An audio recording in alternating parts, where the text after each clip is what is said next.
요즘에 우리가 24시간 예배 지난 후에 교회에 하나님께서 임재와 기름 부으심이 훨씬 강해져서 정말로 시즌인 것 같아요.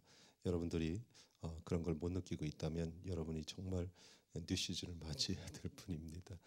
그래서 교회에 있다 기도하다가 이렇게 집에 가면 임재가 같이 가는 것 같아요. 그래서 집에서도 막 주님의 음성을 막 듣게 되고 또 주님께서 말씀하시는 그 비밀들을 알게 되는 사람이 저만 그런 줄 알았더니 꽤 돼요 지금. 그러니까 매일 철야하고 그런 사람들은 대부분 그런 것 같아요. 그리고 낮에고 정말 하나님께서 놀라운 일들을 이제 우리 교회에게 또 이 마지막 때에 행하시는 것 같아요. 가장 중요한 게 뭐냐면 신앙이란 뭔가예요. 신앙이란 시작 자체가 그리스도와 십자가를 통해서 시작이 됩니다. 이거 자체가 깊은 하나님과의 만남이에요. 계시죠? 그리고 그것으로 끝나는 것이 아니라 십자가를 통해서만 이 땅에서 주님과 함께 걸을 수 있습니다. 승리한다는 거예요. 승리가 뭐냐? 그냥 기도응답 받고 잘 살 그 정도가 아니라 십자가의 능력을 경험하는 삶입니다.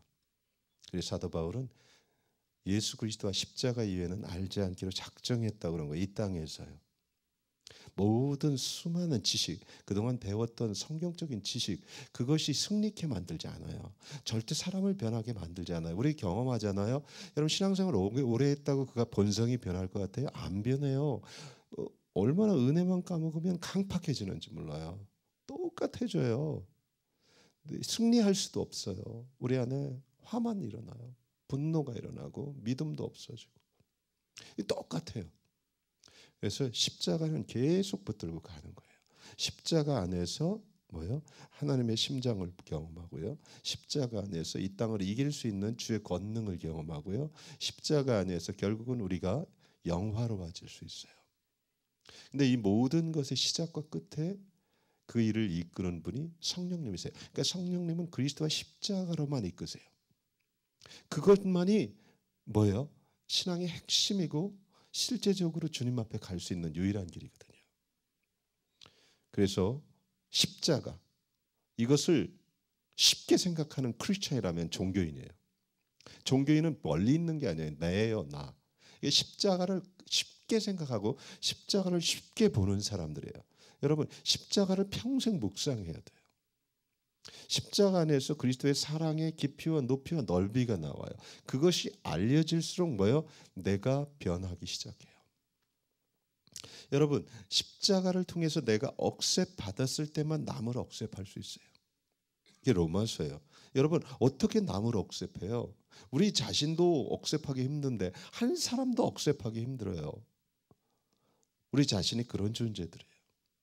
얼마나 교만하고 무례한지 몰라요. 하지만 십자가를 통해서 그 크신 분이 나를 억셉한 것을 알았을 때 십자가를 통과하기 시작할 때 들어가기 시작할 때 실제는 우리 안에 주의 마음이 생기기 시작해요.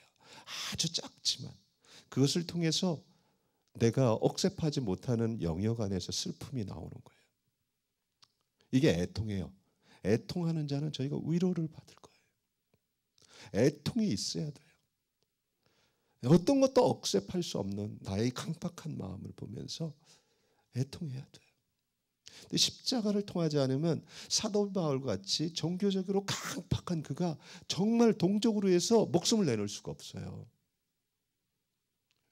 5번이나 40의 강한 매들을 때리고 동족의 핍박으로부터 이가 지긋지긋 갈리는데 그 종교인들에게 이가 지긋지긋 갈리는데 근데 그가 뭐라고 해요?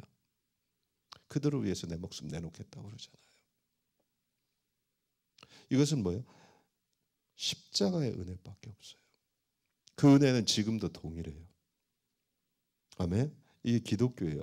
이게 세상을 이길 수 있는 비결이에요. 그래서 우리 안에 애통함이 있어야 돼요. 제가 이번에 이렇게 보내면서 제가 눈물이 많지 않은 사람인데 요즘에는 많이 울어요. 참 그것이 좋기도 해요. 왜냐하면 하나님이 울려요. 꿈을 꾸다가도 울어요. 제가 제가 어떤 꿈을 꾸고 한참 울었냐면, 어떤 꿈이냐면, 제가 꿈에서 어떤 사람이 굉장히 강팍한 사람이 있었어요. 근데 그 사람을 도와주는 사람이 있었어요. 어떤 강팍한 사람이 있는데 주변 사람들은요, 그 사람을 기피하거나 그 사람을 그냥 피하고 싶어 하는데, 한 사람이 그 사람을 도와줬어요. 근데 조금 지나지 않아서 공개 재판이 열렸어요. 근데 그 도와주는 사람이 이제 죄수가 된 거예요. 근데 그 죄명이 뭐냐면 사형이었어요.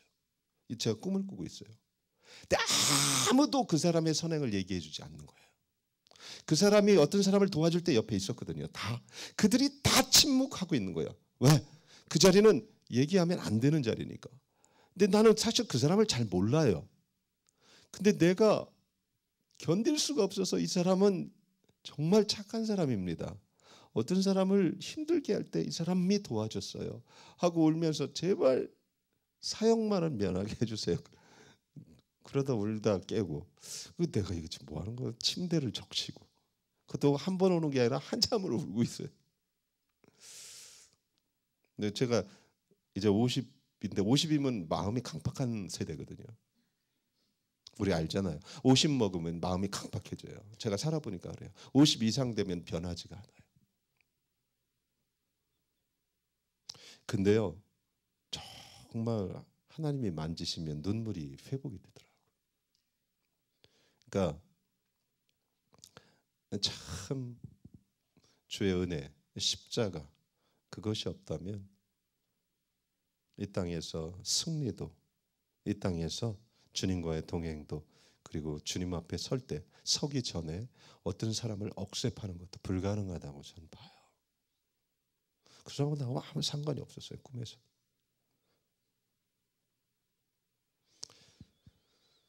지금은 마지막 때입니다. 그리고 우리 크리스천들은 이제 예수 그리스도의 재림을 준비해요. 오늘 보면 다니엘이 뭐예요?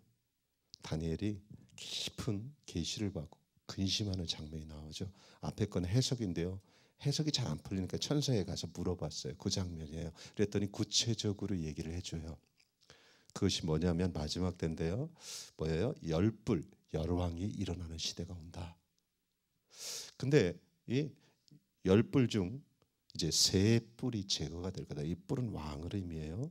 근데 그 독특하게 나온 하나의 뿔은, 이게 한 왕이죠. 한 왕이 일어나는데 그는 뭐예요? 총명했다. 사람의 눈을 가졌다는 건 굉장히 지혜롭고 총명했다는 거예요. 그리고 또 하나가 뭐야? 그는 입이 있는데 뭐예요? 거만하고 교만했어요. 이런 왕이 하나 일어날 거다. 그러면서 21절 이하에는 세 가지를 더 추가해요. 그에 대한 묘사를 하는 거예요. 그는 지극히 높으신 자의 성도들을 핍박하는 그 자리에 올라갈 것이다. 이게 누구인지는 지금 몰라요, 지금. 그리고 여섯 번째, 그는 이스라엘을 정복하고 자기의 통치하에 둘 것이다. 처음에는 이스라엘의 친구가 돼요. 그러다 이스라엘을 통치하고 이스라엘을 핍박하는 자리에, 계시록 12장부터 풀리기 시작하는 장면이에요. 그리고 그는 하나님에 의해서 심판을 받고, 계시록 19장 사건이에요. 심판을 받고 결국은 뭐예요? 이스라엘은 회복될 것이다. 이거 지금 같이 연결이 되는 거예요. 다시 한번 말합니다. 그리고 25절 이하에 다시 한번 이 왕이 얼마나 중요한지 우리에게 묘사를 다시 하는데, 그는 하나님의 권위에 도전하는 자다. 이것이 첫 번째 특징이고요. 두 번째는 그는 이스라엘뿐만 아니라 성도들, 하나님의 성민들을 핍박하는 자리에 있게 될 것이다. 세 번째, 그는 전에 있던 세상의 법과 뭐예요? 뜻, 사람들이 살고 있는 모든 것들을 바꿔버릴 것이다. 한마디로 자기 시대를 연다는 거예요. 새로운 시대, 이게 새로운 세상을 열어본다는 거예요. 우리 계시록을 통해서 이미 이런 시대가 준비되고 있다는 걸 알아요. 평화를 주장하면서 새로운 시대를 열 것이다. 그는 처음에 이스라엘의 친구가 될 것이다. 친구로 불릴 것이다. 하지만 곧 이스라엘을 핍박하게 되고 그의 수도를 어디다 만들 것이다? 예루살렘에 만들 것이다. 이게 마태복음 24장에도 나오는 사건이고, 누가복음 21장에도 예수님께서 구체적으로 마지막 때에 대해서 계시하신 사건이에요. 그러니까 뭐예요? 지금 다니엘이 본 환상을 예수님께서 24장에 얘기했고, 계시록에서 쭉 사도 요한이 보면서 마지막 때 12장부터는 이제 본격적으로 풀어주고 있어요. 그 장면을 얘기하는 거예요. 사랑하는 여러분, 이것은 오늘 본문에 보면 처음으로 나오기 시작하는 게 뭐예요? 3년 한때 반, 한때 두때, 한때 반, 3년 반 동안 지나게. 이게 3년 반 동안 뭐예요? 환란, 7년 대환난 중에 뭐예요? 그 절반 얘기하는 거예요. 이게 계시록 12장에 나와요. 이 대환란을 뜻하죠.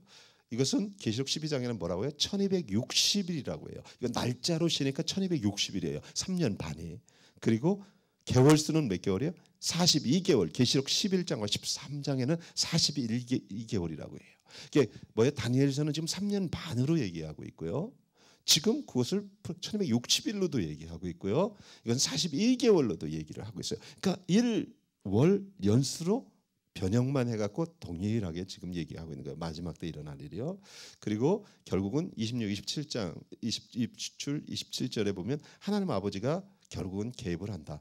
재판을 열고 이 작은 뿔을 심판할 것이다. 그리고 권세를 제거하고 멸망시킬 것인데, 이것이 뭐요? 재림시에 일어나고 그 다음에 뭐가 이루어지겠어요? 예? 끝이에요? 천국지요? 예? 천년왕국. 이제 그림이 안 잡혀져요. 근데 여러분, 우리가 천년왕국에 대해서 제가 이번 주에는 잠깐 나눠드린다고 그랬어요. 왜? 천년왕국이 여러분들이 우리 같은 종말을 준비하는 데서는 제가 알 때가 됐어요. 제가 이렇게 알 시즌이 되면 좀 신학적인 것을 거론하기 시작합니다. 그 전까지는 여러분을 편하게 인도하다가 이제 왜?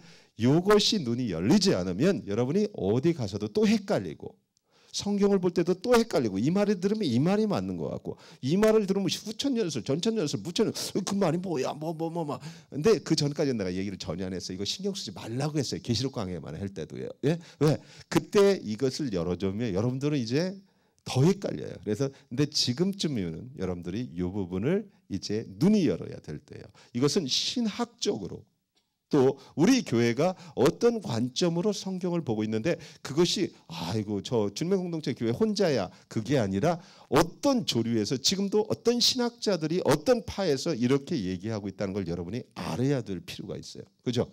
나 혼자 독자적으로 천년설을 만드는 거 절대 아니에요. 무슨 얘기인 줄 아세요? 재림을 얘기한다고 하면 사람들이 다 이단이라고 하고 위험하게 하는데, 여러분 재림을 얘기한다고 해서 이상한 쪽 사람들 빼놓고는요, 신학적인 근거를 다 갖고 있다는 거예요.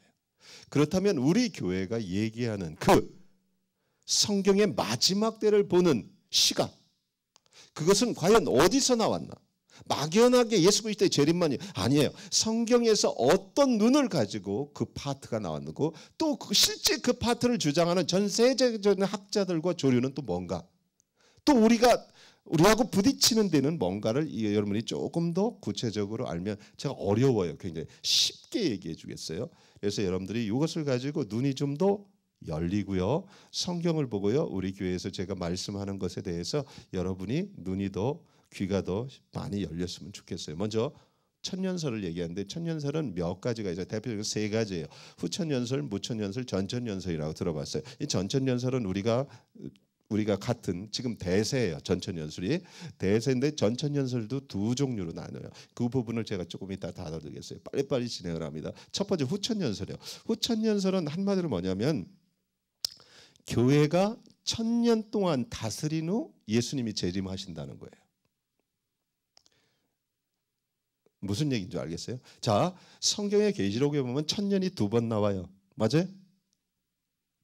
또 헷갈리는 뭐지? 이단인가 보다. 또 1000년. 여러분, 그러니까 천년설 마지막 때를 서로 시각이 다르게 만든 건 단 하나예요. 요한계시록 20장을 어떻게 보냐네요. 이건 집에 가서 보세요. 그러니까 요한계시록 20장을 얘기하지 않고 얘기한다면 그것은 신학적으로 근거가 없는 사람들이에요. 모든 신학자들이 천년설이 다 계시록 20장을 어떻게 보냐에 대해서 다니엘서와 계시록을 풀어나가는 거예요. 요한계시록 20장이 뭐예요? 1000년이 지난 후에 사단이 풀려나는 장면이에요. 그죠? 그리고 그 후에 백보자 심판이 있고 실제로 무적행으로 들어가는데 그것을 언제적으로 볼 거냐가 이 천년설을 가르는 아주 중요한 핵심이 돼요. 신학자들 안에. 자, 후천년설은 누구냐? 예수님이 죽으시고 부활하시고 승천하셨을 때 전환점이 시작됐다고 보는 거예요. 여기까지는 참 좋아요. 그 전환점에는 신자들의 공동체, 곧 교회가 성장을 하기 시작했다고 보는 거죠. 이 후천년설을 주장한 대표적인 학자는 찰스 피니예요. 이 찰스 피니가 오벌린 대학을 만들어 지금도 오벌린 대학은 후천년설을 주장하고 있어요. 그리고 누가 있냐면 조나단 블렌차드라는 사람이 있어요. 이 사람 누구예요? 위튼 칼리지 아시죠? 위튼의 창시자예요. 파운더. 그래서 지금도 위튼은 이 조류가 강해요. 이 사람들이 이 학교를 세우게 된 배경이 후천년설로 성경을 봤기 때문에 이제 종말 준비하려고 세운 학교들이에요. 이게 사실은 다. 여러분 우리가 신학교를 세울 때 아주 역사적으로 유명한 학교들의 특징은 뭐예요? 종말을 자기가 보는 관점으로 준비시키기 위해서 후세를 키우기 위해서 세운 게 신학교예요. 그냥 선교사를 보내기 위해서 세운 학교도 있지만 파운더들이 이 종말을 어떻게 보고 준비할 것이냐가 굉장히 이 세대를 어떻게 교육시킬 것이 포커스가 되거든요. 그래서 대표적인 게 뭐예요? 찰스 피니하고 위튼 칼리지의 창시자예요.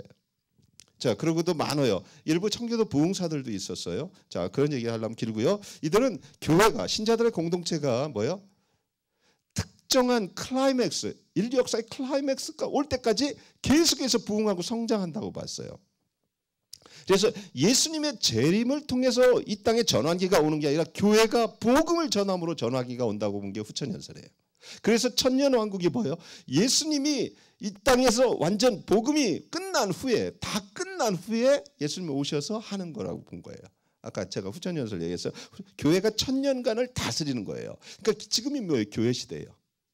이건 무천년설에도 또 가져가는데 여러분 헷갈릴까 봐 지금 그것만 넘어갑니다. 그래서 예수님의 재림이 아니라 교회가 복음으로 온 세상을 정복해서 예수님을 인정하게 된다는 것으로 보는 설이에요. 이것도 다 마태복음 24장과 성경을 통해서 왔어요. 무슨 얘기인지 알겠죠? 교회가 천년간 다스리고 그 끝에 휴거가 일어날 거라고 보는 거예요. 이게 데살로니가 전서 4장 15절에서 17절을 그렇게 보는 관점을 갖고 있어요.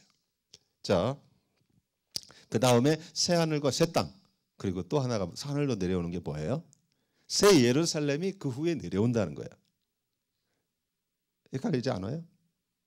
헷갈릴까 봐 겁나긴 하는데 빨리빨리 할게요. 그래서 그들은 천년이라는 숫자를 뭐예요? 어떻게 봐요? 문자적으로 보지 않아요. 왜? 지금이 천년 안에 들어가 있거든요. 천년을 10 곱하기 10 곱하기 10 그래 완전한 수로 그냥 봐요. 무슨 얘기인지 알겠어요? 자, 성경의 문자와 상징들이 나오는 걸 어떻게 보느냐가 또 굉장히 해석상의 달리가 있거든요. 이건 지금 신학적으로 얘기하고 실제 기독교계를 이끌어가는 한 파를 얘기하는 거예요. 많은 사람들이 하나님 나라의 현재 운동이라고 해요. 킹덤 나우 무브먼이라는 건데요.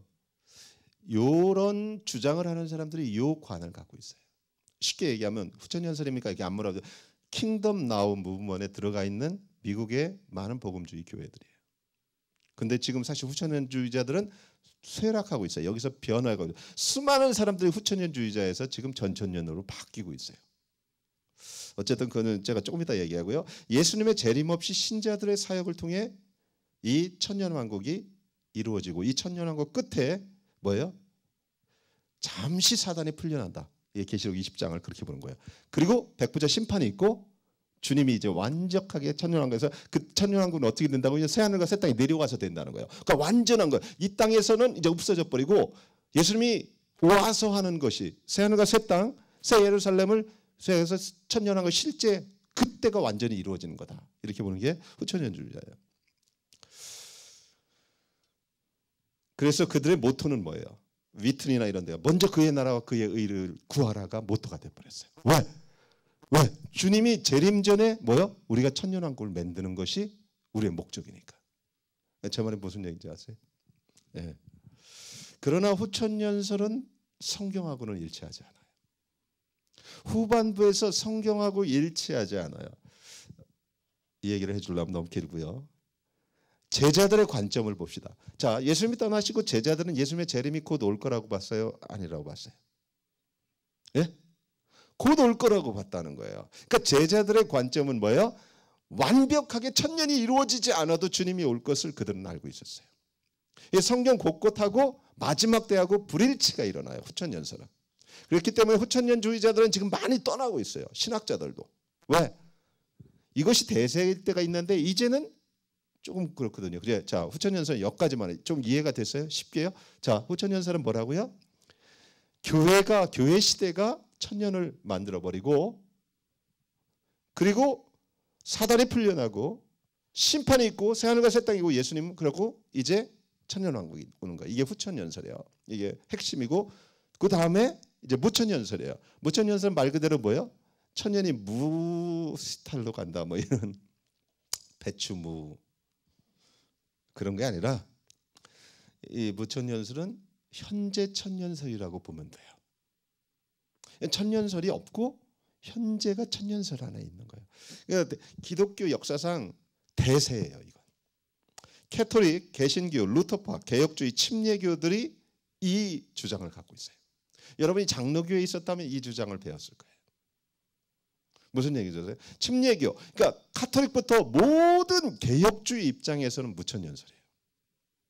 여러분, 어이구 그랬나? 모르는 분도 많을 거예요. 그러니까 제가 이게 쉽게 설명을 해주는 거예요. 지금도 대부분 기독교가가 그 그냥 기독교회에서 교회를 다니는 사람들은 무천연설을 갖고 있어요. 그래서 종말에 대한 그림이 어때요? 그들은 흐릿해요. 자, 그 이유를 쭉 얘기했어요. 천년왕국은 없다고 믿는 것이 무천연설이에요. 현천년왕국설이라고도 하는데요. 예수님이 승천하셔서 성령을 부어주셨을 때가 이미 시작이 된 거예요. 그때 교회 시대가 시작되었고요. 이 천년왕국 시대, 교회 시대 끝에 예수님이 재림하실 거라는 것을만 믿어요. 그리고 휴거, 부활, 승천, 최후 심판이 있을 것이고 새하늘과 새 땅, 새 예루살렘이 있을 것이다. 그래서 무천년주의자들의 특징이 뭐예요? 또 하나, 이스라엘이 없어요. 무슨 얘기인지 알겠어요? 이스라엘이 그림이 나올 수 있겠어요? 없겠어요?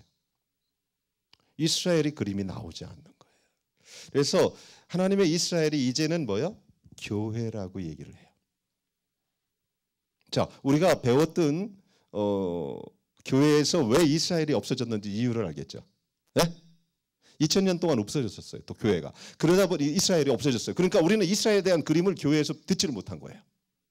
영적 이스라엘에 대한 그림만 갖고 있게 된 거예요. 이게 무천년주의자들이 성경을 보는 관점이에요. 그렇게 될 수밖에 없이 우리가 그걸 보게 된 거예요.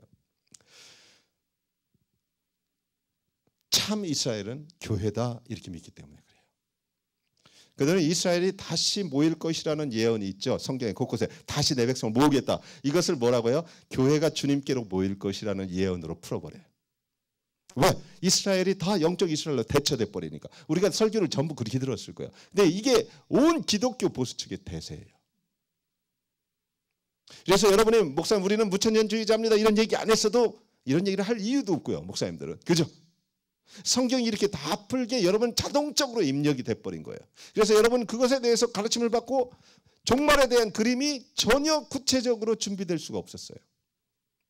제 말이 무슨 얘기인지 알겠어요? 성경을 보면서 종말을 보면 감히 내가 마치 월권하는 것 같은 느낌이 들어서 빨리 넘어가고는 계시록이 딱 오면 이거는 봐서는 안 되는 인봉백책이다 하고 딱 넘어가고는 이스라엘이 나오면 무조건 은혜가 안 되고 그냥 영적 이스라엘이다. 이렇게 다 대처가 되게 자연적으로. 여러분 신학은 뭐라고요? 손봉호 교수님이 이런 말, 신학은 세뇌다 그런 말을 했어요. 그분이 신학 박사예요. 여러분 서울대 철학과 교수하다가 숙명여대 총장을 하셨던 분이죠. 경실련을 만든 그분이 그런 말을 했어요. 화란에서 신학 박사를 받은 분이거든요. 기독교로. 근데 그분이 장로님이잖아요. 그분이 그런 말을 썼어요. 책에 신학은 세뇌다. 그러니까 뭐요? 신학은 한순간 성경을 본 순간 뭐 신학으로만 보는 거예요. 자유주의 쪽으로 본 사람, 배운 사람은 자유적으로만 신학을 봐요. 그러니까 뭐예요? 무천년설에 자연스럽게 읽은 사람들 뭐예요? 성경을 다 무천년설로 보기 시작하는 거예요. 자기도 모르게. 제 말이 무슨 얘기인지 알겠어요? 뭐 무슨 말인지도 모르고 그냥 보죠. 여러분도 제가 가르친 대로 봐요. 그래서 올바로 보는 것이 중요하고 첫 번째가 그냥 성령님께 인도받는 것이 참 중요해요. 그리고 겸손해야 되고요. 성경을 볼 때는 절대 겸손해야 돼요. 이건 내가 배운 거하고 그렇게 보지 말고요. 뭐요? 베레아 사람들처럼 뭐예요? 이것이 그러한가 하여 성경을 통해 찾아보야 돼요. 저 그랬어요. 베레아 사람의 노블 캐릭터였어요. 그죠? 그랬던 이유가 뭐예요? 말씀을 듣고 성경을 통해서 그랬더니 하나님이 그들 신사적이라고 그래요. 좋다는 거죠. 예. 자, 그래서 계시록 20장에 나오는 1000년 이것을 그들은 상징적인 숫자로 봐버려요. 그러니까 천년왕국에 대해서 여러분이 들어봤어요? 못 들어봤어요? 많은 사람들이 장로교나 이런 데서 들어볼 수가 없어요. 침례교도 마찬가지고요. 안식교 가면 들을 수 있어요. 거기는 또 종말론에 대해서 아주 그것만 또 파니까. 근데 거기도 또 굉장히 문제가 있죠. 예. 그래서 천년 왕국을 이 천년을 상징적 숫자로 보고 계시록 20장을 그렇게 봐버려요. 그럼 문제는 쉬워버려요. 자, 그래서 어떤 사람은 천년이 천국에서 성도들의 단스림과 관련이 있다고 가르쳐요. 무슨 얘기인지 아세요? 이 땅이 아니다. 이 천국은 뭐야? 천년은 천국에서 성도들이 주님과 함께 다스리는 것을 의미한다. 이렇게 어떤 신학자들은 이렇게 얘기해요. 이 무천년설 안에 있는 사람들. 그리고 이것에 영향을 받은 수많은 대표적인 사람들이 있는 거예요. 은사주의자들이에요. 은사주의자들이 뭔지 알죠? 여러분, 성령운동하는 사람들이 이 무천년설을 지금도 제일 많이 붙잡고 있는 사람들이에요. 은사주의자들의 특징은 뭐예요? 우리 신자들이 땅에서 주님과 함께 천년왕국 없이 왕노릇 한다는 것을 포커스를 돼버린 거예요. 영적 통치가 일어난다는 거죠. 우리를 통해서. 그리고 귀신이 떠나간다는 거죠. 그것이 뭐예요? 무천년설을 만들어요. 이제. 그래서 은사주의자들이 이 부분을 굉장히 많이 인발부되어 있어요. 대부분 그들은 이미 뭐예요? 하나님 나라는 왔지만 아직 도래하지 않았다는 걸 근본으로는 해요. 동의는 해요. 하지만 뭐예요? 예수님이 재림하시면 우리가 알고 있는 천년 왕국이 아니라 뭐라고요? 새 하늘과 새 땅, 새 예루살렘, 완전히 새 것으로 오는 것이 천년 왕국이다. 무슨 얘기인지 알겠어요? 그러니까 성경을 보면 그 전에 계시록 20장 전에 천년이 있었어요, 없었어요? 그리고 나서 거기서 주님을 배반하는 무리들이 있어요. 그죠?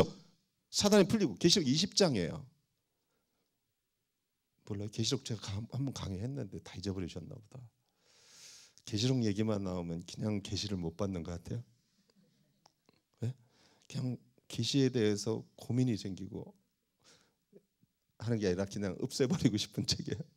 우리 계시록에 대해서 너무 장로교회 특별히 저 같은 경우 거의 한 번도 들어보죠. 계시록에서 꼭 2, 3장만 들어서 끊임없이 들은 게 설교를 2, 3장에 뭐예요? 7교회에 대한 얘기.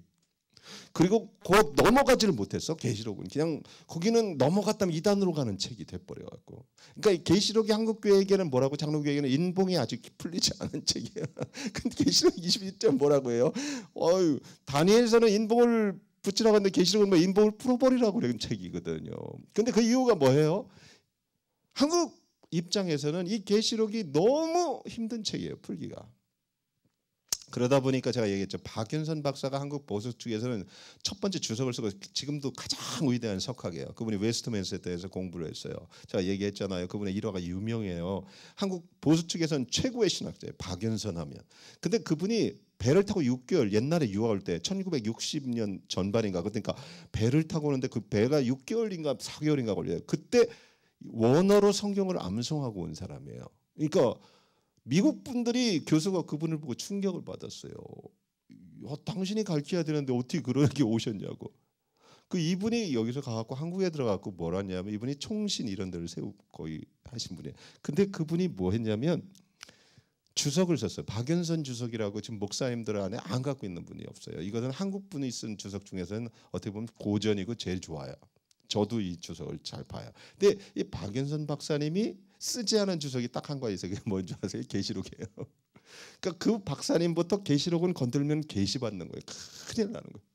그러니까 계시록은 그분이 원조인데 딱 가둬버리니까 장로교는 가둬버린 거예요. 누구도 계시록은 뚜껑을 열어서는 안 되는 책. 그 이단들이나 여는 책이에요. 그러다 보니까 병이 뭐예요? 이제 종말을 보지를 못하는 거예요. 그러니까 다 미혹이 돼요. 마지막 때 사단이 나와서 미혹하는 것처럼 이런 일들이 교회 안에 일어날 수가 있었어요. 그래서 그들은 뭐냐면 이 무천년주의자는 충만함이란 예수님께서 완전히 임하는 건데 그것은 새 하늘과 새 땅만에 존재하는 거다. 이렇게 얘기를 해요. 다시 한번 말합니다. 은사주의 운동에서 많이 받아들여졌고요. 이 고전적인 개혁신학 쪽입니다. 장로교, 루터 뭐 쭉 있죠. 침례교 이쪽입니다. 무천년주의자들 중에 소수파는 있어요. 소수파들은 이스라엘을 인정하는 사람도 아주 약간은 있어요. 근데 무천년설에서는 이스라엘이 없어집니다. 왜 없어지는데 쭉 제가 조금만 설명을 해드릴게요. 시간은 없지만 이스라엘 자리를 인정해 줄 수가 없어요. 그 요인이 뭐냐? 무천년설에서는 예수님이 이 땅에 오셨어요. 하나님이. 그죠? 예수님을 하나님이라고 인정해야만 크리스천이잖아요. 그것까지는 다 봐요. 근데 그때 이스라엘이 예수님을 거부했어요? 어떻게 했어요? 인정하지 않았다고요. 그래서 예수님이 뭐예요? 이스라엘을 뛰어넘어서 교회 시대를 만들었다는 거예요. 그러니까 교회가 이렇게 되니까 무천년설에 이제 요 장면이 나오기 시작해요. 이 장면을 여러분이 저 사람 왜 그 얘기를 하는지 이해해야 돼요. 이스라엘이 없어지고 그러니까 신약에는 이스라엘에 대한 말이 없어요. 그죠? 그러다 보니까 하나님이 이스라엘을 버리고 교회를 세웠어요. 이 교회가 하나님 나라 이 땅에서 천년 왕국을 누려요. 그죠? 무천년설이죠. 그죠? 그리고 나서 뭐예요? 환란 전에 어떻게 얘기했어요? 무천년설에서 환란 전 휴거설이 여기서 나왔어요. 신학적으로는 7년 대환란 전에 이게 뭐죠? 영화로 나온 거 Left Behind인가? 뭐 있죠? 뭐 있죠? 여러분 보셨죠? 전 세계적으로 유행한 영화인데 어느 날 휴가 돼갖고 없어져갖고 막 그걸 보면서 막 흰 옷 입고 산에 올라가고 막 그런 종파 생긴 거 아시죠? 다미성교회 뭐 이런데 그게 워킹이 되기 시작한 거예요. 휴거가 돼야 돼. 환란이 오기 전에. 근데 여기서 이게 나왔어요. 그러다 보니까 교회는 환란이 되고 올라가고 그 사이에 뭐요? 사단이 이 땅에 환란이 오는데 그때 누가 핍박을 받아요? 전 세계가 핍박받는데 그때 이제 그 사이에 그 사이에 14만 4천이 풀리는 거야. 여기 유대인이야. 그러니까 교회는 없어. 이때 유대인이 등극을 해. 믿는 유대인 14만 4천이. 그래서 그들이 고난과 함께 믿음을 지켜. 그리고선 이렇게 되는 걸로 이제 시나리오가 아니라 성경이 그렇게 해석이 되기 시작한 거예요. 무슨 얘기인지 알겠죠? 이 무천년설. 그러다 보니까 이 무천년설 안에서는 뭐예요? 개신교 모두에게 대다수 관점이 됐어요. 이게 무천년설이에요. 재미 되게 없나 보다. 난 재밌게 하려고 그러는데 너무 어려운 얘기인데 힘들어요. 빨리 끝낼게요. 역사적 전천년설. 이게 제가 성경을 계속 연구하면서 결국은 이쪽을 동의하는 우리 교회가 가는 역사적 전천년설입니다. 지금 이것은 대단한 대세로 점점 얼마 전에 크리스천 타임스에서 한국의 신학자들이 심포지움을 열었는데 지금 그때 여러분 크리스천 타임스에 가서 보세요. 한국 교회가 이제 역사적 전천년설의 전 세계적인 새로운 논점에 눈을 떠야 된다고 신학자들이 발표를 했어요. 세미나를 했어요. 아주 해외에서 공부한 유수한 신학. 그래서 한국 교회가 이제 역사적 전천년설로 바뀌어야 된다고 그게 크리스천 타임스에 나왔더라고요. 역사적 전천년설은 이 전천년설은 일부 초대 교부들이 지지했어요. 이레니우스라는 분이 아세요? 이분이 했는데 이게 이제 역사적 전천년설이 초대 전천년설이에요. 그리고 일부 청교도들이 있고요. 그런데 4세기로 넘어가면서 굉장히 전천년주의자들이 핍박을 받기 시작했어요. 그 이유가 뭐냐면 유대적 관점을 가졌다고 핍박을 받기 시작했어요. 전천년설의 어떤 의미인지 알겠죠? 처음부터 유대적 관점이 있는 설이에요. 종말에 대해서. 그러니까 다니엘서가 풀리는 계시록이 풀리는 열쇠를 준 거예요. 근데 그 당시에는 어떻게 해요? 유대인들이 점점 없어질 때래야 유대인들이 뭐예요? 유대적 관점을 가졌다고 개신교 안에서는 뭐예요? 핍박과 조롱을 받은 그런 순간들이 있었어요. 기본적으로 전천연설은 예수님이 승천하시고 성령을 부어주셨을 때 하나님 나라가 임했다고 봐요. 이것은 뭐예요? already, not yet. 그것은 똑같아요. 하나님 나라가 임했어요. 역사적 전천연술주의자들은 하나님 나라가 이미 임했지만 아직 온전히 임하지는 않았다는 것을 믿어요. 이 끝에 예수님이 재림하시는데 이때 살아있는 성도들의 휴거와 죽은 성도들의 부활을 포함해요. 우리는 공중에서 주님을 만날 거예요.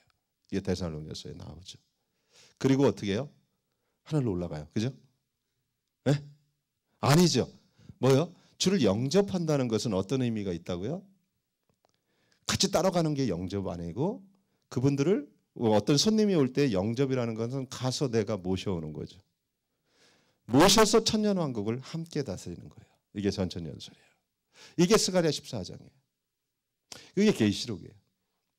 우리는 휴거돼 갖고 가는 줄만 알았는데 실은 성경은 분명한 언어를 써요. 영접한다고 공중에서. 그러니까 이 땅에서 들림 받아서 주님 따라가는 게 아니라 주님 보고 싶은 자들이 주님을 만나서 이 땅으로 영접해내요. 그래서 주님이 스가랴 12장에 재림하시잖아요. 그죠? 그들과 함께. 그래서 그 다음부터 뭐예요? 그들과 함께 천년을 다스려요. 이게 천년 왕국이에요. 성도들과 함께 이 땅에서 주님께서 천년을 통치하신다. 성경 곳곳에서 마지막 때에 풀리는 부분이죠. 이 시기까지 거듭나지 않은 유대인들, 이스라엘 사람들은 문자적 천년 시대 동안 땅 위에서 이스라엘 국가의 일원으로 살기는 해요. 무슨 얘기인지 아세요? 하지만 이스라엘과 열방이 이때 예수 그리스도를 깊이 만나는 은혜가 있을 거예요. 무슨 얘기인지 아세요? 왜냐하면 스가랴서 이렇게 보면 뭐예요? 그때 모두가 해석 부분이에요. 모두가 주님을 믿는다고 볼 수는 없어요. 무슨 얘기인지 아시겠죠? 그리고 예루살렘이 어떻게 돼요? 전 세계의 수도가 됩니다. 이 천년 동안 계시록에 보면 어떻게 사단은 어떻게 돼요? 묶이게 돼요. 아직 무적에게는 들어가지 않았어요. 그죠? 그래서 요한계시록 20장 앞에가 뭐예요? 사단이 묶여버려요. 천년 동안. 그죠? 그리고 주님의 통치가 일어나요. 땅에. 제 말 무슨 얘기인지 아시겠죠? 여러분이.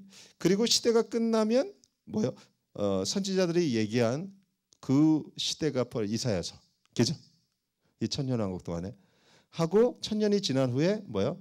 사단이 풀려나요. 그리고 뭐예요? 이때 다시 한번 하나님을 대적하는 일들이 일어나죠. 그리고 나서 백보자 심판이 있어요. 그죠? 백보자 심판. 이 심판 후에 뭐가 내려와요? 사단은 무정에 갇히고 계시록에 보면 새 하늘과 새 땅, 새 예루살렘이 나타납니다. 자, 그렇다면 이제 제일 큰 문제가 이거예요. 그렇다면 이때 교회는 어디에 있을 것인가 이거예요. 주님이 천년을 다스릴 때 예루살렘에서 그렇다면 그때는 이스라엘이 정말 그때 하나님을 섬기는 일들이 일어나잖아요. 그죠? 거기에서 지금 그래서 이스라엘에 가면 뭐예요? 그 시간을 기다리면서 그들이 뭐예요? 레위족을 다시 만들잖아요. 그죠? DNA 검사하고 여러분 그런 거 보셨어요? 이스라엘 가면 성전 회복 운동을 지금 하고 있다고. 왜? 주님 오셔서 그때 자기들이 이스라엘 백성으로서 실제 여러분 우리가 공부했지만 뭐예요? 그 하늘에 있는 장막은 이미 모세 시대 때의 모형이에요. 그러니까 모세의 그 시대의 장막이 회복이 되는 거예요. 그 성전이란 말이에요. 그죠? 그게 하늘에 지금도 있는 거거든요. 그래서 이브리서에 뭐예요? 하늘 그대로 모형이라고 그런 거예요. 거기서 주님을 만났어요. 예배했어요. 그러니까 레위족과 이스라엘 백성들이 필요하다는 걸 이스라엘 사람들은 알아요. 성경을 갖고 있기 때문에. 그래서 그들은 DNA 검사를 했고 레위 피를 가진 사람들 레위 학교를 지금 만들어 갖고 교육하고 있는 거예요. 자, 그렇다면 여기까지는 좋아. 이제 이스라엘도 갔다 오고 우리가 자료도 보고 다 했어. 그렇다면 우리 교회는 어디가 있을 거야? 휴거. 근데 휴거했다가 다시 돌아오는 거 봤잖아. 네? 이것이 참 중요해요. 역사적 전천년설은 이것에 대해서 성경을 통해 근거로 얘기를 해요. 주님과 함께 신부로서 그곳에서 다스릴 거다. 무슨 얘기인지 아세요? 성경은 곳곳에 보면 뭐라고요? 주님과 함께 이 땅에서 실제적인 왕노릇하고 통치하는 장면들이 나온다고요. 이 교회가 그리스도의 신부로서 주님을 친밀히 알고 했던 교회가 이 땅에서 그 천년 동안 그 일을 할 거라는 거죠. 그때 교회는 어떤 것을 말할까요? 자, 교회가 우리만 교회예요? 메시아닉 주가 교회예요, 아니에요? 교회예요, 아니에요? 그 얘기를 하는 거예요. 여기서 교회란 메시아닉 주와 우리 같은 교회, 신부들이에요. 무슨 얘기죠? 그래야지 성경과 그림이 그려져요.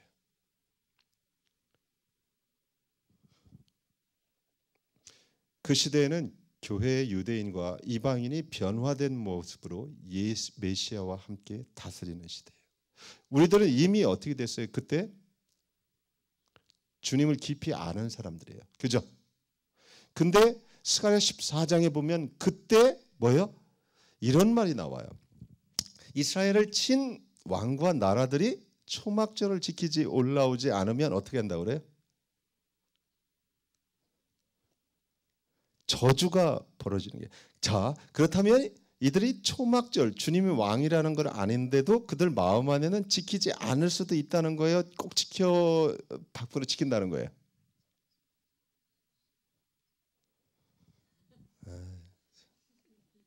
하도 힘들어해서 질문 다.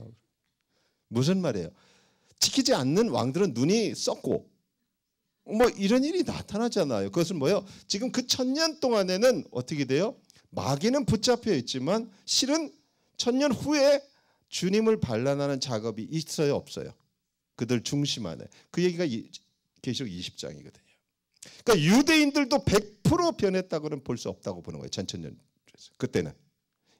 그곳에 수도가 쓰고 약속은 이루어졌는데 어쨌든 전 세계가 그곳에서 주님은 알아보지만 뭐예요? 완전하게 주님을 섬기는지 아닌지는 모르는 거예요. 하지만 교회는 있어요. 교회는 이 땅에서 지금부터 주님을 아는 사람들이에요. 그리고 그들에게 약속이 있어요. 천년왕국에서 함께 다스리는. 이게 그리스도의 신부들이란 말이에요. 아, 굉장히 힘드네요. 무슨 얘기인지 그림이 좀 그려졌어요. 그림이 좀 그려졌으면 좋겠어요. 이게 역사적 전천년설이에요. 그리고 이 부분을 저희 교회도 믿습니다. 저도. 그래서 여러분 이렇게 보면 성경이 좀 더 구체적으로 종말이 좀 풀립니다. 자, 전천년설에 대해서 한 가지만 더 알겠어요. 세대주의적 전천년설이 있어요. 이게 달라스에서 나온 이론이에요. 지금부터 한 70년 전부터 나오기 시작해갖고 미국 복음주의를 굉장히 전 세계 한국까지 휩쓸었죠. 이게 세대주의적 전천년설이에요. 이 세대주의적 전천년주의자들은 이스라엘이 예수님의 시대, 그의 왕권을 거부했을 때 하나님 나라가 삽입된 교회 시대 동안 연기되었다고 말해요. 무슨 얘기죠? 세대주의적으로. 이스라엘은 보류되었고 이제 구원받은 사람들을 부르고 있는데 이 교회 시대가 끝났을 때 성도들은 주를 공중에서 영접할 거다. 여기까지는 맞아요. 그리고 아까 얘기했던 무천여하고 약간 비슷하게 하는데 그들은 지상의 환란 중에 7년간 누구와 함께 있어요? 예? 이게 세대주의죠. 그러니까 휴가가 일어나서 이제 교회는 누구랑 같이 있어요? 7년 대환란 동안 주님과 함께 있고 유대인이 고난을 받는 거예요. 무슨 얘기인 줄 아세요? 이때 유대인이 나와요. 이때부터. 그때부터 하나님이 이스라엘을 통해 역사하시기 시작할 것인데 14만 4천 명이 구원받은 사람들이 하나님의 나라를 증거할 것이다. 이게 계시록에 나오는 그걸 갖고 세대적 전천년주의다. 예수님이 성도들과 함께 돌아오셔서 이스라엘의 원수들을 진압하시고 문자적인 천년을 통치하실 것이다. 이것이 세대주의적 전천년설이에요. 그것이 끝날 때 심판이 있고 새하늘과 새 땅이 있을 것이다. 일부 세대주의적 전천년주의자들은 천년왕국을 다르게 보는데 그들은 그 시대에 사람들이 구원받을 것으로 봐요. 또 이것은 또 보는 한 관점이고 또 딴 거랑 다 연결. 자, 후천년설, 무천년설, 전천년설이 100%다 완전하진 않아요. 제 말이 무슨 얘기인지 알겠어요? 이것을 여러분이 갖고 있어야 돼요. 자, 이것이 계속 발전되어 오면서 새롭게 눈이 열려져. 그죠? 그러니까 100% 완전하지 않고 100%다 틀렸다고 다른 관점이 있다고 또 볼 수도 없어요. 제가 왜 이 얘기를 하냐면 여기서 우리는 극단적으로 1부터 100까지 다 틀렸다고 보는 것은 굉장히 극단적이에요. 무슨 얘기인지 아세요? 근데 시대가 가면서 어떻게 돼요? 실제적으로 성령의 계시로 시대가 바뀌면서 성경이 열리면서 실제적으로 종말을 잘 준비할 수 있도록 이렇게 흐름이 있다는 거죠. 그래서 우리가 다 배울 부분이 있다고 그랬어요.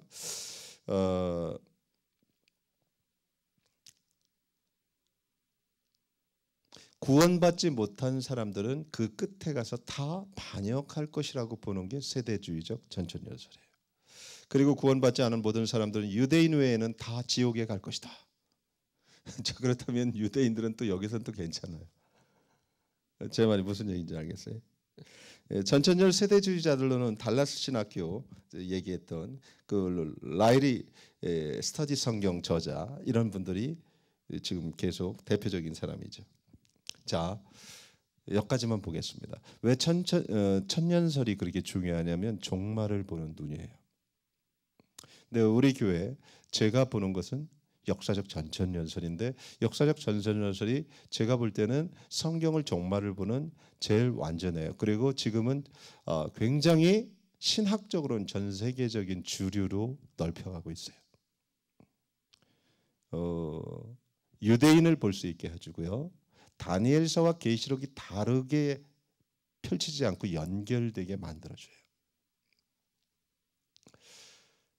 어쨌든 중요한 게 예수 그리스도의 재림이 있습니다. 아멘. 이 재림을 알기 위해서는 다니엘서에 나오는 유대인들을 볼 수 있는 눈이 열려야 돼요.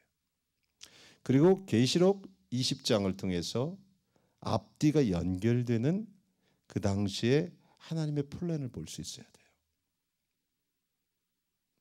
자, 예수 그리스도를 만난 순간 우리들 안에 부어진 것은 뭐라고요? 재림을 준비할 수밖에 없어요. 왜? 어린 양이신 그분을 봤기 때문에 이제 유다의 사자를 기다리는 게 우리예요. 그리고 주님이 약속하신 대로 오는데요. 실제적으로 천년왕국이 있어요. 우리는 거룩한 어린 양의 신부로서 그분을 준비하고 그리고 실제적으로 그분을 만나서 이 땅에서 천년 동안 우리가 함께 주님과 함께 다스리는 일들이 있을 거예요. 그리고 나서 사단이 풀리고 그 다음에 배교가 일어나고 다시 한번 더 미혹이 풀리고 그리고 우리가 아는 마지막 심판, 백보자 심판이 있어요. 저는 어렸을 때 백보자 심판 목사님이 그 말만 했던 기억이 나요. 백보자 심판을 피해야 합니다. 그때는 어떻게 할 수 없으니까 그 얘기를 했던 제가 장로교 고신 측의 교회를 다녔으니까요. 계시록은 못 들어봤는데 꼭 그 얘기는 자주 하셨어요. 그리고 그 당시에 막연했지만 우리 권사님들은 늘 뭐예요? 예수 그리스도의 재림에 대한 그런 꿈을 갖고 있었던 것 같아요. 왜냐하면 찬송가 우리가 부르는 때 꼭 그 노래를 참 많이 하셨어요. 여러분 이 노래 들어보셨어요? 며칠 후 요단강. 그건 우리 할머니의 18번이었어요. 그래서 제가 우리 할머니 얼굴도 기억이 잘 안 나요. 우리 할머니가 기도원에서 기도하시고 내려와서 소천하셨거든요. 그래서 저희 교회에서는 가장 누구나 본받고 싶어하는 소천의 장면이었어요. 근데 우리 할머니는 기도의 사람이었는데 정말 기도만 했던 분이에요. 근데 그 할머니가 저를 업고 다니면서 불렀던 노래만 생각나는데 그게 며칠 후 요단강 건너서만 그 노래를 그렇게 부르셨어요. 자, 제가 여러분에게 짧게 이제 종말에 대한 천년설에 대한 학설을 좀 나눠드렸는데요. 주님과 더 가까워져야 돼요. 주님을 향해서 조금 더 나아가야 돼요. 그리고 무엇보다도 이스라엘에 대한 그림이 뚜렷해야 돼요. 아멘. 왜냐하면 하나님의 하트가 이스라엘에 가 계세요. 그래서 우리는 마지막 때 예수 그리스도의 재림을 준비하는 교회로서 환난, 휴거 다 중요한데 주님의 이 땅에 다시 오심을 준비하는 것이 가장 중요해요. 그것이 이 땅의 환난과 어떤 것도 잘 준비하는 유일한 방법이에요. 그게 마태복음 25장이죠. 열처녀 비유. 그죠? 기름을 준비하고 있는 거예요. 근데 하나님께서 우리가 주님과 정말 더 친밀해질 수 있도록 우리를 이끄시는 것 같아요. 제가 얘기 안 하려고 했는데 시간이 없어서 한 가지만 얘기해 드릴게요. 어떤 미국 목사님이 저기 아세요? 이름 잊어버렸네. 이스라엘에 대한 책을 많이 쓰신 분이 누구죠? 예? 데릭 프린스 목사님 책에 보면 그분 친구 목사님 얘기를 하세요. 그분이 1950년대인가 40년대인가 이 기도 모임 우리처럼 기도하다가 환상을 보았어요. 그 환상이 뭐였냐면 갑자기 하늘문이 열리고 천국에서 수많은 천사들이 들떠 있는 거예요. 소리를 지르면서 땅을 쳐다보고 있어요. 어떤 곳을. 근데 보니까 천사들이 다 이 쇠사슬에 묶여 있는 거예요. 수많은 천사들이. 그래서 뛰어 내려가고 싶은데 움직이지 못하고 있는 거예요. 근데 천사들은 막 너무 기대감이 있어요. 그러다가 시간이 조금 지나고 이상한 환상이네. 또 기도하다가 똑같은 환상을 똑같은 걸 보게 됐어요. 근데 이번에는 하늘에서 소리가 나고 쇠사슬이 풀려버리고 천사들이 순식간에 막 어느 곳으로 내려가는 거예요. 근데 이분은 이것을 너무 익사이팅했고 해석을 어떻게 했냐면 그 교회와 그 주변에게 이제 하나님의 엄청난 역사가 있을 거라고 광고를 다 해버렸어요. 왜? 정말 천사들이 천국에서 한 장소를 보면서 다 내려왔거든요. 쇠사슬이 풀렸거든요. 그러니까 붐이 왔다고 다 얘기했는데 1년이 지나도 2년이 지나도 아무 일이 없었어요. 그러니까 이 목사님 어떤 소리를 해요? 실없는 사람이 되고 거짓 선지자가 되는 거죠. 이해가 안 됐어요. 너무 환상이 뚜렷해서. 그래서 갑자기 기도하다가 어떤 생각이 나면 그 환상이 보였던 한 날을 한번 보고 싶은 역사에 그런 확인해보고 싶은 마음이 있었대요. 데릭 프린스 목사님 책에 나와요. 그래서 이제 도서관을 갔던지 열람을 쩍 해보니까 그날이 무슨 날이었죠? 천사들이 줄이 풀린 날이 무슨 날인지 아세요? 6.1 전쟁 날이에요. 이스라엘에 풀린 거예요. 그러면서 이분이 그런 거예요. 하늘에서 지금도 가장 큰 관심은 이스라엘이다. 천사들이 풀렸을 때 6.1 전쟁은 기적적인 예화가 무지하게 많잖아요. 천사들이 막고 있어서 못 들어오고 막 그랬다는 여러분 우리 자료 인터넷이나 많잖아요. 그때 엄청난 천사들이 그 6.1 전쟁 시작한 날이네 그날이. 그러니까 하나님이 이스라엘에 푼 거예요. 그래서 데릭 프린스 목사님 지금도 이스라엘은 하나님의 눈동자고 하나님은 지금도 이스라엘에게 대한 언약을 지키신다. 그리고 마지막 때 그림을 가지려면 이스라엘을 빼놓고는 마지막 때 그림을 그릴 수 없다. 그게 성경이다. 그죠? 그래서 역사적 전천년설에서 이스라엘을 굉장히 많이 포커스를 해요. 사랑하는 여러분, 이스라엘에 대한 기도는 굉장한 기름 부으심과 하나님의 축복의 약속이 되어 있어요. 오늘도 우리가 주님 앞에서 좀 기도하는 시간을 갖기를 원합니다.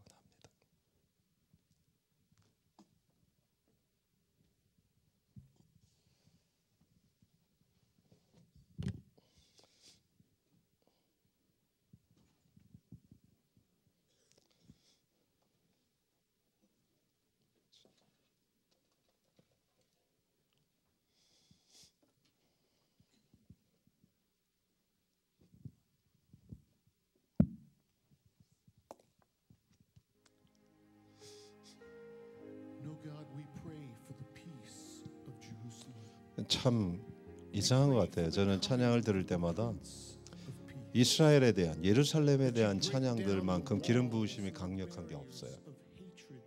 물론 딴 찬양들도 엄청난 기름 부으심을 가지고 주님과 깊은 교제 가운데 만들었는데, 제 개인적으로 볼 때는 이스라엘을 노래하고 예루살렘을 위해서 기도하게 만드는 찬송들은 엄청난 기름 부으심이 있어요.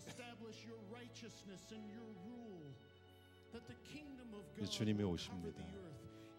이스라엘에 오십니다. 온 이스라엘이 하나님 앞에 회복이 될 겁니다. 교회가 영광스럽게 될 겁니다. 깨어서 기도하라고 말씀하셨습니다. 주님을 더 사랑할 때입니다. 그리고 그 때를 준비하는 것, 우리를 통해서 이스라엘을 회복시키실 겁니다. 우리를 통해서 이 땅 안에 예수 그리스도의 재림을 준비하게 할 겁니다. 아멘. 이것은 굉장한 거예요. 마치 느헤미야 같은 겁니다. 느헤미야가 예루살렘 회복을 위해서 기도했을 때 그 일을 맡깁니다. 그것이 은혜예요. 엄청난 은혜입니다. 예루살렘 회복을 위해서 하나님 모든 것들을 공급하십니다. 그리고 그것을 통해서 하나님이 하나님의 뜻을 이루십니다. 우리가 종말을 준비한다면 성경에 대한 하나님의 계획에 대한 뚜렷한 그림이 있어요. 예루살렘의 평화를 위하여 구하는 자는 형통하리로다. 그 원인과 이유가 뭔지를 우리는 다니엘서와 계시록을 볼 때 풀립니다. 왜냐하면 하나님의 마음이 거기가 있기 때문입니다. 내 땅을 회복할 것이다. 내 백성을 회복할 것이다. 그것이 이사야서와 에레미야서와 성경 곳곳에 내 땅, 내 백성이라고 말합니다. 물론 온 세계가 하나님의 것입니다. 하지만 특별히 하나님이 한 민족과 한 지역을 내 땅이라고 부른 것이 있습니다. 그게 이스라엘입니다. 그게 유대인들입니다.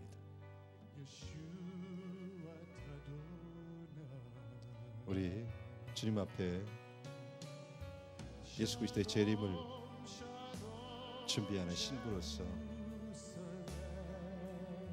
기도하는 시간 갖기로 기도합시다.